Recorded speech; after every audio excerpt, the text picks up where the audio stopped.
Deauthentication attacks.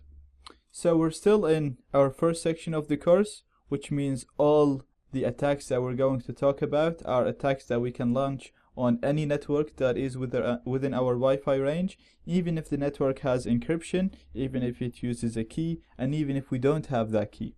So we don't have to connect to any network to launch these attacks. The deauthentication attack is very useful. It allows us to disconnect any device from any network that is within our Wi-Fi range. To do this, we're going to spoof our MAC address to the target client MAC address. So the target client is the client that we want to disconnect. We're going to pretend to be him, and we're going to send a deauthentication packet to the router. So we're going to tell the router, I want to disconnect from you.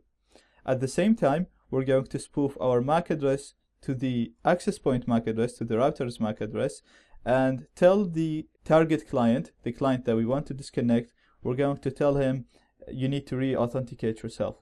So when we do this, we're going to successfully disconnect the target client.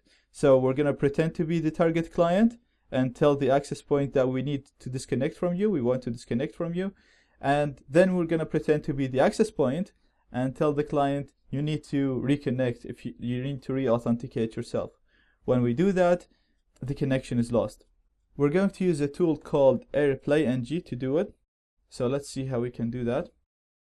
First of all, we're going to need to run aerodump-ng on the target network because we want to see which clients are connected to it. So we want to see what devices are connected to this network. So our first command is going to be aerodump-ng. And I'm not going to need the right option, so I'm just going to delete it here. So all I'm going to need is aerodump-ng channel. We put the channel of the target network, and BSSID, the MAC address of the target network. And we hit enter. And now we're sniffing on my target network, which is UPC62. So my target device is going to be this device. This method would work on any device, whether it's a Linux, Windows, Mac, if it's a phone, Android, iOS, it doesn't matter. They all use the same method of transferring packets, so it's going to work on any Wi-Fi enabled device. Let's make sure we have connection here. I'm just going to go to google.com. Make sure I'm connected to the internet.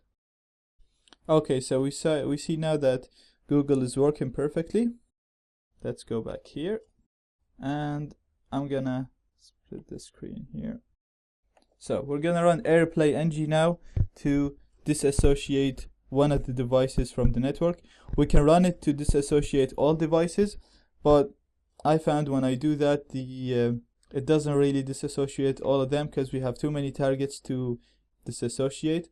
So I'm gonna choose one target, which is going to be this device, the device that we just saw. So it's going to be Airplay-ng,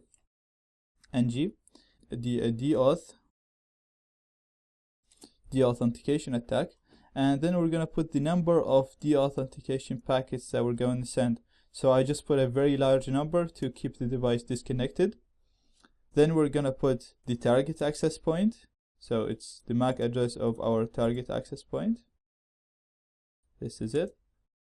And then we're going to put the source or the client MAC address, that's the device that we want to disconnect, and it's this device here. So I put its MAC address there, and I'm just gonna put 10, my Wi-Fi card with monitor mode.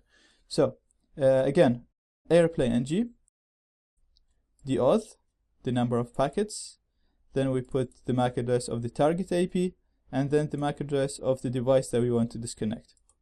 I'm gonna hit enter, and Airplay-ng now send in the authentication packets. Let's go to the target device and see if we still have internet connection.